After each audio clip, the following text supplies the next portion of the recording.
Mais moi, ce soir, on m'a invité à cette émission en me disant qu'on parlerait du scandale de Betaram. C'est un scandale d'État. On n'a pas le temps. Si, exactement. Qui a lancé, ou relancé plutôt une polémique qui était déjà sortie dans la presse, où il y a eu de nombreux articles il y a un an, qui était connue en réalité. Voilà, mais c'est tout l'art des Insoumis de se jeter sur ce genre de choses pour conflictualiser et réclamer des démissions. Et de son côté, le RN se réserve pour le moment sur ce dossier. Oui. Donc j'ai le recommandé, l'accusé de réception, il l'a reçu et il ne m'a pas répondu. Est-ce que vous imaginez qu'il ait pu ne pas, que la lettre ait pu ne pas arriver jusqu'à lui? Non mais vous rigolez. J'ai confiance à la Poste, j'ai confiance aux gens qui étaient autour de lui et je suis certain qu'il a lu cette lettre. Mais dans tous les cas, il ne pouvait pas dire qu'il ne savait pas. Je suis passé, moi, à titre personnel, sur la presse locale pendant 3 éditions. Et c'était il y a des dizaines d'années. Donc qu'ils ne me disent pas qu'il n'était pas au courant. Il m'a vu sur la presse. Et je voudrais qu'ils me disent, les yeux dans les yeux, comme je vous ai dit tout à l'heure, je ne suis au courant de rien. François Bayrou était au courant des affaires de viol à Betaram, au moins à partir de 1998.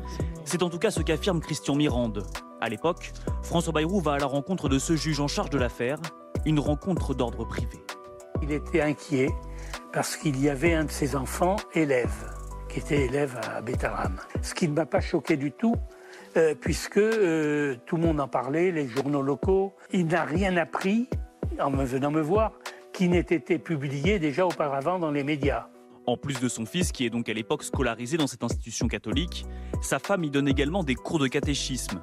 Lors de cet échange informel, le juge Mirande lui confirme l'existence d'un cas avéré de viol et qu'un second est en cours d'instruction. Est-ce que vous vous souvenez de sa réaction quand même? Oui, bien sûr.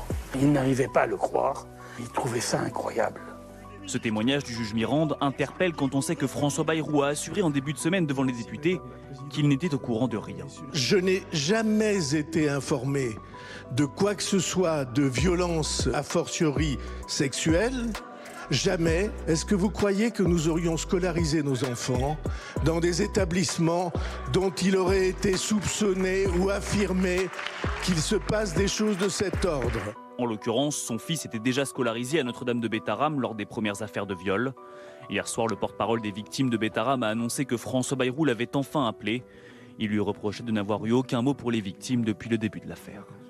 Monsieur le Premier ministre, hier, ici, vous avez menti devant la représentation nationale, devant tous les Français. Je vous ai interrogé sur votre conduite face à la révélation d'agressions sexuelles, de violences et de viols commis sur au moins 112 élèves de l'établissement privé béarnais Notre-Dame de Betaram. Vous m'avez répondu n'avoir jamais été informé. Vous avez menti. Mediapart révèle que vous receviez encore le courrier recommandé d'une victime en mars 2024.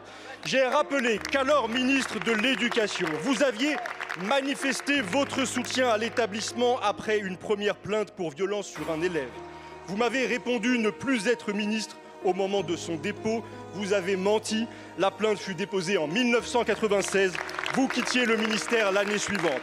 Monsieur le Premier ministre, vous avez menti aux députés pour dissimuler votre connaissance de violences sur des enfants que vos responsabilités passées vous imposaient de dénoncer. Le mensonge d'un ministre devant la représentation nationale, a fortiori du premier d'entre eux, est d'une immense gravité. Que votre mensonge porte sur une affaire pédocriminelle ajoute à l'inacceptable. Allez-vous, monsieur le Premier ministre, en assumer toutes les conséquences et présenter votre démission? Je vous remercie.